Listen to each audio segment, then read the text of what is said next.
नमस्कार, स्वागत है भारत भूगोल की इस श्रृंखला में, जिसमें आज हम इस वीडियो में पढ़ेंगे गंगा नदी तंत्र। इससे पहले वाली वीडियो में हम सिंधु नदी तंत्र को पढ़ चुके हैं। हम हिमालयन नदी तंत्र को पढ़ रहे थे, जिसमें सिंधु नदी तंत्र हो गया है, और आज गंगा नदी तंत्र को पढ़ेंगे। फिर उसके बाद में ब्रह्मपुत्र नदी तंत्र को पढ़ेंगे।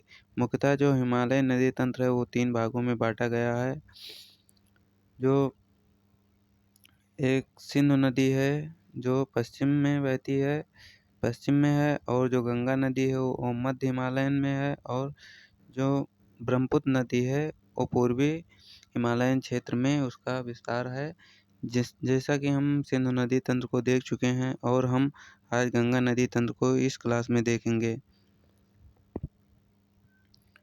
इस क्लास में हम गंगा नदी तंत्र को बहुत ही अच्छे तरीके से, संपूर्ण विधिवत तरीके से अध्ययन करेंगे। गंगा नदी का सामान्य परिचय देखें हम तो गंगा नदी लगभग 8.5 लाख वर्ग किलोमीटर क्षेत्र में इसका विस्तार है। गंगा नदी तंत्र का प्रमुख नदियां जो हैं गंगा नदी की, वो जो इसकी सहायक नदियां हैं इस नदी तंत्र की, यमुना, सोन, कोसी और आदि अन्य नदियां भी हैं। मुख्य नदी मोहाना जो है इस नदी का, वो बंगाल की खाड़ी में है। अंतर्राष्ट्रीय नदी तंत्र है। भारत, चीन, नेपाल और भूटान, बांग्लादेश में प्रवाहित क्षेत्र है इस नदी का। जो गंगा नदी है वो भारत के 15 राज्य से होकर प्रवाहित करती है। उसका अपवाह क्षेत्र 15 राज्यों तक है। भारत की सबसे बड़ी नदी विश्व का सबसे बड़ा नदी डेल्टा जो है वो सुंदरबन का डेल्टा है। जो ब्रह्मपुत्र और गंगा दो नदियां मिलकर पश्चिम बंगाल और भारत की सीमा पर बनाती हैं। जो विश्व का नदी डेल्टा सबसे बड़ा है वो सुंदरबन का नदी डेल्टा है। अब हम गंगा नदी तंत्र के बारे में पढ़ेंगे। गंगा नदी, जो हमारी गंगा नदी है, भारत की सबसे बड़ी एवं पवित्र नदी है, जिसकी जो लंबाई है 2525 किलोमीटर है। गंगा नदी का उद्गम देखें हम तो गंगा नदी का उद्गम उत्तराखंड के उत्तरकाशी जिले में गोमुख के निकट एक गंगोत्री ग्लेशियर है, वहीं से गंगा नदी है, जो शुरुआत में भागीरथी के रूप में निकलती है। फिर वो अलकनंदा से मिलने के बाद गंगा बनती है प्रयागराज में।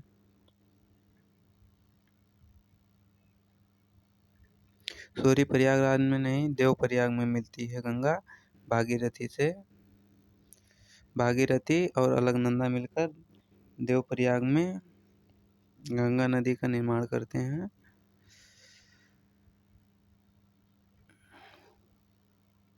अब हम इसमें देखें, उद्गम इसका देख लिए हैं उत्तराखंड के उत्तरकाशी जिले के गोमुख के निकट गंगोत्री हिमानी से इसका उद्गम होता है। अलकनंदा तथा भागीरथी जो नदियां हैं उत्तराखंड में देवप्रयाग के संगम कर गंगा का निर्माण करती हैं, जैसा कि हम पढ़ चुके हैं। मुहाना अगर देखें हम, मुहाना उसे कहते हैं, पहले हम 2 वर्ड समझेंगे, उद्गम किसे कहते हैं और मुहाना किसे कहते हैं। उद्गम उसे कहते हैं जहाँ से कोई भी नदी निकलती है, जहाँ से उसका स्रोत है, सोर्स है, जहाँ से उसको उद्गम कहते हैं। और मुहाना उसे कहते हैं जब कोई नदी किसी अन्य नदी में मिलती है या किसी समुद्र में गिरती है, जिसका अंतिम छोर जो होता है नदी का उसका मुहाना होता है। जैसे ये नदी निकल रही है तो यहाँ से निकलेगी तो इसका ये उद्गम क्षेत्र हो गया ये।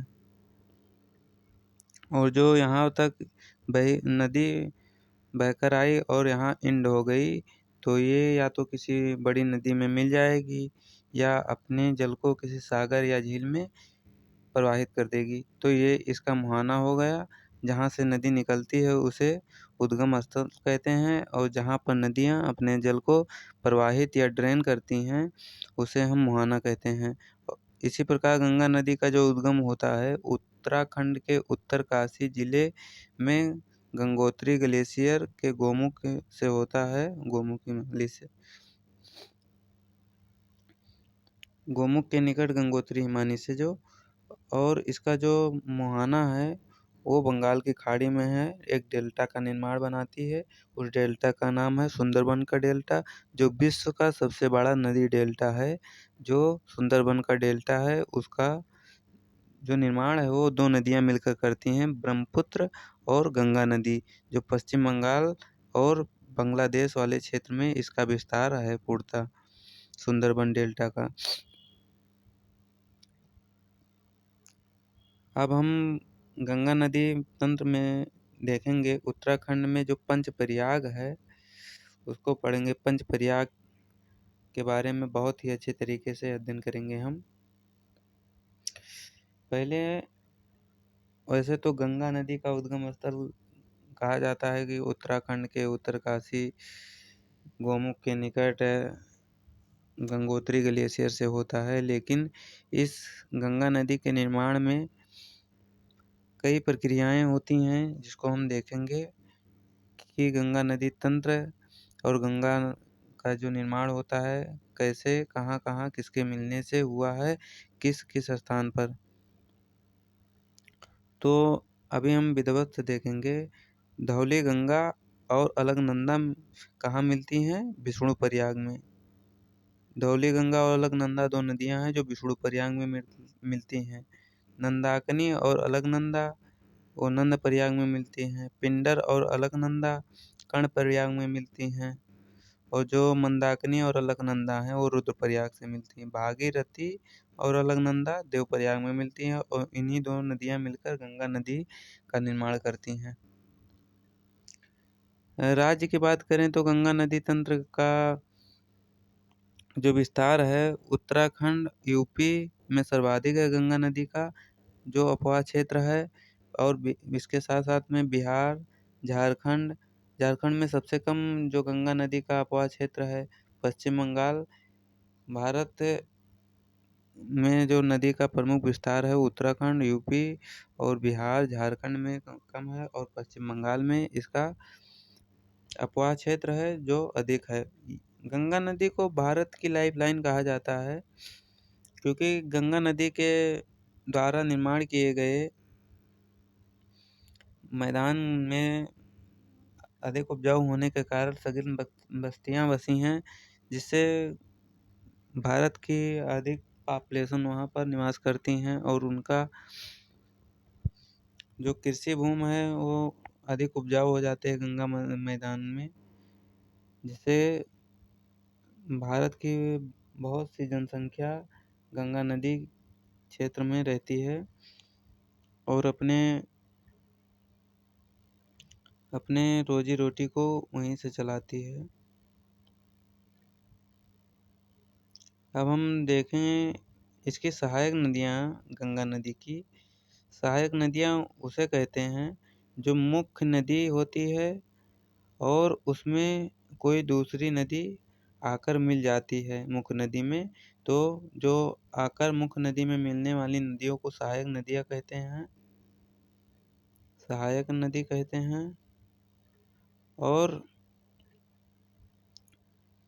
जो सहायक नदियाँ मुख्य नदी से मिलती हैं तो इसी से नदी तंत्र का निर्माण होता है। सहायक नदियाँ जो गंगा नदी की हैं, जैसे गंगा नदी ऐसे प्रवाहित हो रही है, इसकी जो दाईं तरफ से आकर मिलने वाली नदियाँ हैं इधर से, तो इसमें है यमुना नदी, सोन नदी और पुनपुन नदी, और 2-4 छोटी बड़ी नदियाँ और हैं। और जो बाईं तरफ से आकर मिलने वाली नदियाँ हैं रामगंगा, गोमती, कोसी, महानंदा आदि नदियाँ हैं जो बाईं तरफ से गंगा में आकर मिलती हैं। पश्चिम बंगाल के मालदा जिले में फरक्का नामक स्थान पर गंगा 2 भागों में विभाजित हो जाती है। पश्चिम बंगाल में जैसे गंगा ये है, गंगा नदी ऐसे जाती है पश्चिम बंगाल कैसे थे, जब गंगा नदी पश्चिम बंगाल में पहुंचती है तो मालदा जिले में, जो पश्चिम बंगाल का मालदा जिला है, उस स्थान पर गंगा नदी दो भागों में फरक्का एक बैराज बना है गंगा नदी पर, उसको दो भागों में विभाजित कर देती है। एक शाखा गंगा की जो हुगली नदी है, वो गंगा से फरक्का बैराज से अलग हो जाती है, और एक शाखा जो पश्चिम बंगाल से होती हुई बंगाल की खाड़ी में जाती है, जहाँ पर ब्रह्मपुत्र नदी से मिलकर सुंदरबन डेल्टा का निर्माण करती है।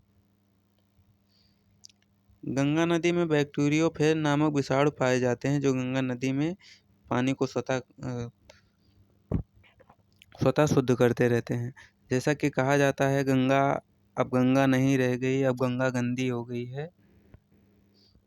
तो गंगा का जल है जो बहुत ही शुद्ध है, क्योंकि उसमें जो बैक्टीरियोफेज नामक जो जीवाणु पाए जाते हैं, उनमें प्रदूषक को खत्म कर देते हैं। जो हानिकारक पदार्थ होते हैं उनको खाकर खत्म कर देते हैं। बैक्टीरियोफेज नामक जो विषाणु होते हैं वो गंगा नदी में पाए जाते हैं। अब इसमें बहुत ही अच्छे तरीके से देख सकते हैं, जैसे हम देखें तो कैसे समझाएं, जैसे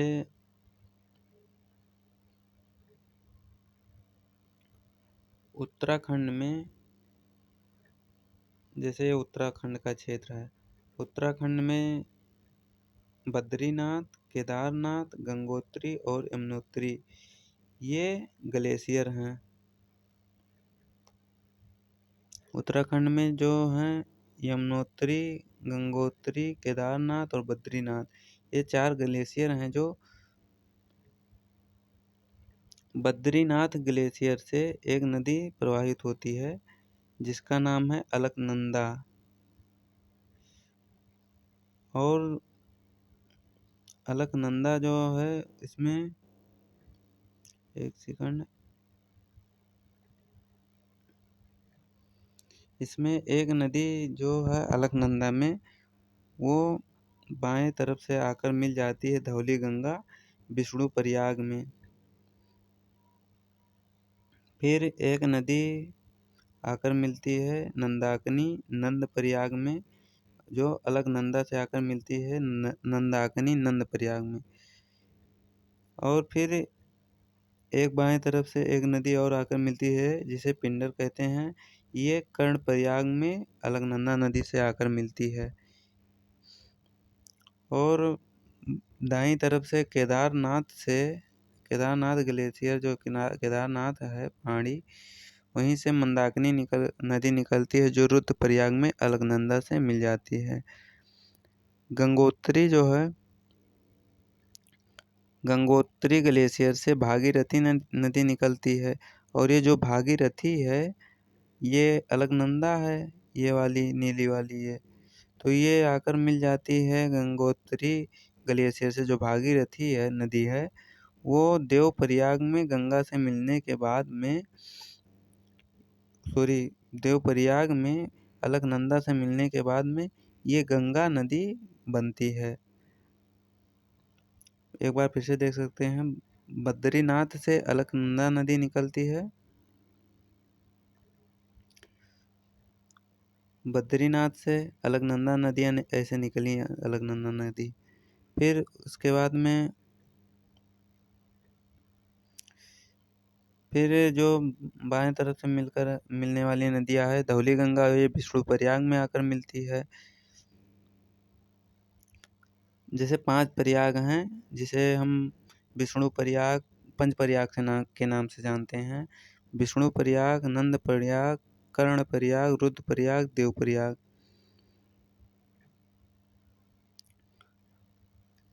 और जो अलकनंदा नदी में धौली गंगा मिलती है, विष्णु प्रयाग में आकर मिलती है।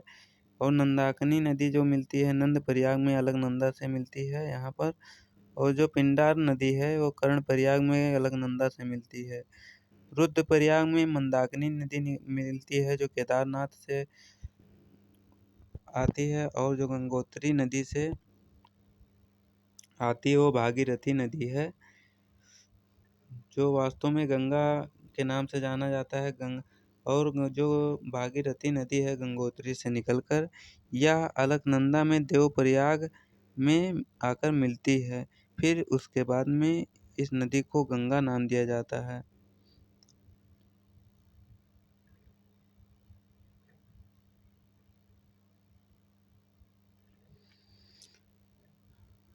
अब हम देख लें कुछ पॉइंट नोट।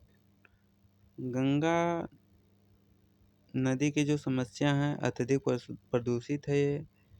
जल में ऑक्सीजन की मात्रा बहुत कम हो गई है। 2018 में जीवाणु फेकल क्लोरीफार्म दवा का जो होता है, क्लोरीफार्म जो जल की शुद्धता होती है उसे होना कितना चाहिए था और है कितना, 500 प्रति 100 ग्राम होनी चाहिए थी, जबकि 6000 प्रति 100 ग्राम है जो क्लोरोफार्म की जो फेकल क्लोरोफार्म की जो मात्रा है। विश्व में 5 प्रकार के ताजे पानी की मछलियाँ पाई जाती हैं, जिसमें से एक गंगा में डॉल्फिन पाई जाती है, जिसे 2009 में भारत का राष्ट्रीय जलीय जीव घोषित कर दिया गया था। गंगा डॉल्फिन संरक्षण भागलपुर बिहार में विक्रमशिला अभ्यारण्य है। जो गंगा नदी डॉल्फिन संरक्षण है भागलपुर बिहार में विक्रमशिला अभ्यारण्य है। गंगा नदी के मतलब गंगा डॉल्फिन के संरक्षण में 2008 में गंगा नदी को राष्ट्रीय नदी का दर्जा मिला। 2014 में जनवरी 1986 में गंगा एक्शन प्लान लॉन्च किया गया गंगा नदी के विकास के लिए। गंगा नदी के प्रदूषण को रोकने के लिए। फिर उसके बाद में नमामि गंगे परियोजना चली। सरकार फ्लैगशिप योजना चलाई, 100% केंद्र प्रायोजित परियोजना जून में 2014 में प्रारंभ किया। कार्यप्रणाली, सीवेज ट्रीटमेंट व्यवस्था, नदी की सफाई, वनीकरण, जन जागरूकता, औद्योगिक अपशिष्ट की निगरानी। गंगा स्मार्ट सिटी योजना जो देखें 2016 में गंगा के किनारे आने वाले 10 शहरों को स्मार्ट सिटी में बदला जाएगा। गंगा स्मार्ट सिटी जो परियोजना थी, उत्तराखंड हो गया एक, दूसरा उत्तर प्रदेश, बिहार और झारखंड। उत्तराखंड में ऋषिकेश जो स्मार्ट सिटी बनाने का वो किया गया था प्रस्ताव। हरिद्वार, मथुरा, वाराणसी, कानपुर, प्रयागराज, लखनऊ। बिहार में पटना, साहिबगंज, बैरकपुर, इसे स्मार्ट सिटी बनाने की बात की गई थी गंगा स्मार्ट सिटी परियोजना के तहत। इसमें हम बहुत ही अच्छे तरीके से देख सकते हैं गंगा नदी तंत्र को। इसको बहुत ही अच्छी तरीके से बनाया गया है। गंगा नदी जैसे इसका एक बार हम देख लेते हैं, इसका निर्माण कैसे कहाँ कहाँ होता है। गंगा नदी तंत्र जो बनता है, संतोपति ग्लेशियर से अलकनंदा नदी निकलती है।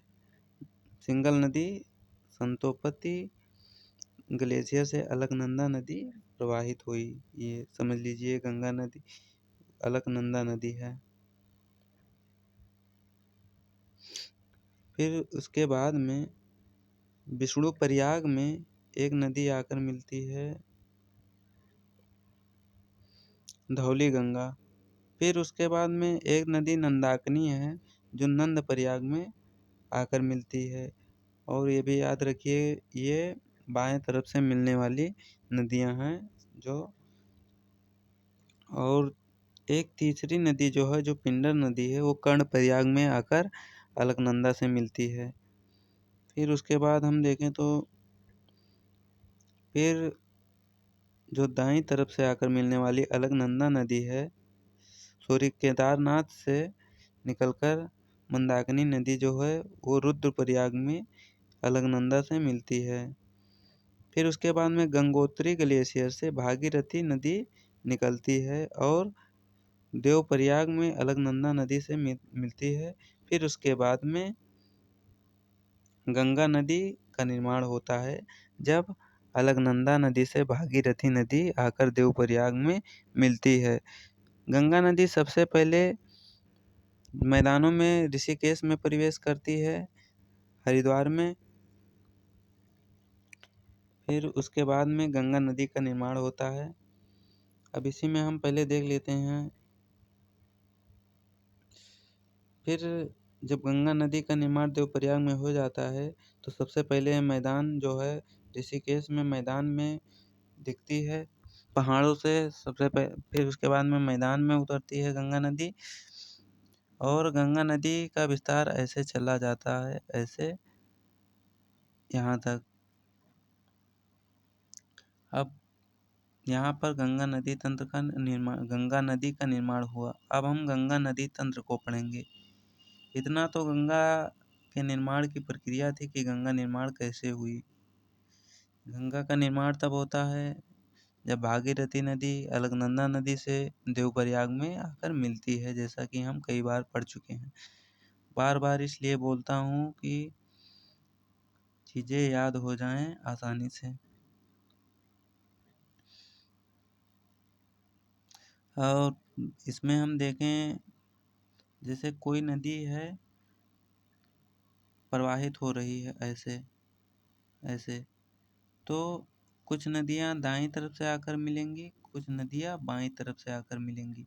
दाईं बाएं कैसे देखें? जिस दिशा में नदी प्रवाहित हो रही है दाएं बाएं का पता लगाना है तो उसी दिशा में अपना मुख करके खड़े हो जाइए और जिस हाथ के सहारे से जो नदियाँ आकर मिलती हैं उसी को उस दाएं या बाएं उसके अनुसार रख सकते हैं।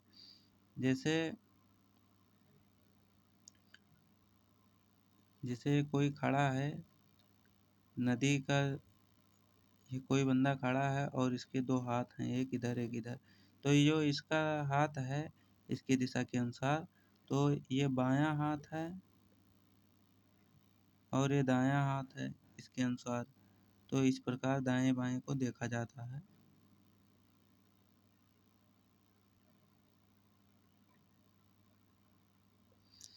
अब हम देखें तो गंगा से जो सबसे पहले आकर मिलने वाली नदियां हैं वो भी बाएं तरफ से वो रामगंगा नदी है।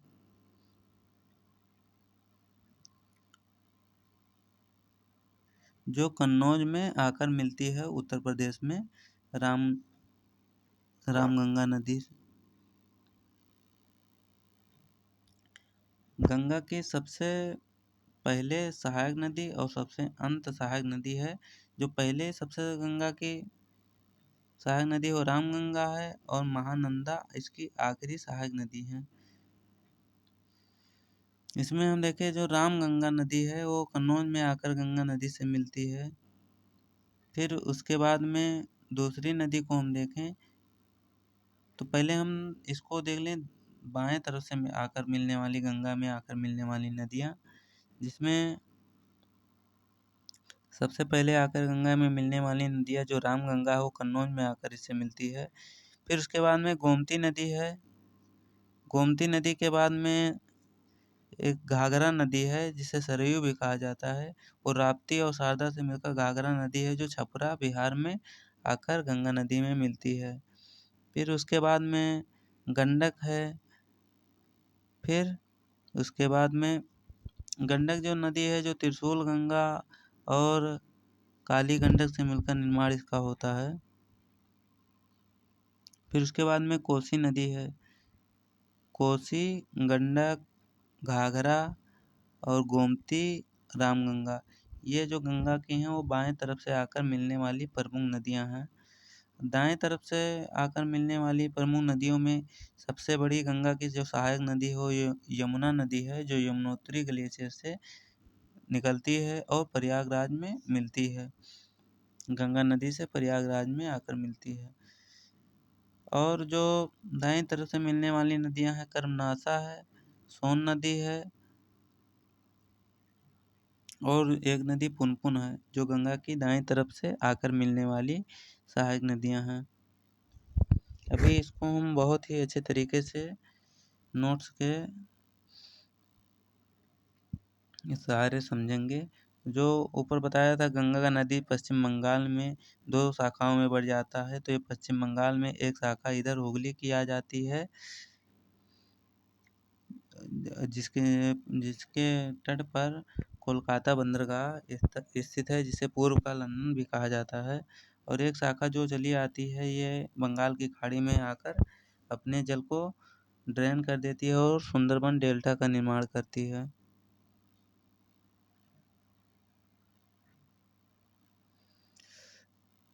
तो आज हम गंगा नदी तंत्र को देखे हैं, कल जिसके नोट्स हम देखेंगे। वैसे वीडियो काफ़ी बड़ी हो जाएगी, जिसमें हम गंगा नदी के निर्माण को पढ़ चुके हैं कि गंगा नदी का निर्माण कैसे होता है, कौन कौन सी इसकी सहायक नदियाँ आकर किधर से मिलती हैं। इसको हम बहुत अच्छे तरीके से कल पढ़ेंगे, जैसे कि नोट्स ऊपर हम दिखा रहे हैं। गंगा की सहायक नदी के बाद में जो पढ़ेंगे, यमुना के नदी तंत्र पढ़ेंगे, जो चंबल नदी है उसके बारे में पढ़ेंगे, परियोजनाएं पढ़ेंगे चंबल नदी की, फिर गंडक नदी, घाघरा नदी, कोसी नदी, रामगंगा, दामोदर नदी, महानंदा, केन नदी, बेतवा नदी, इसकी सहायक नदियाँ और भी मैप के सहारे हम समझेंगे बहुत अच्छे तरीके से। इसमें बहुत अच्छे तरीके से दिया गया है।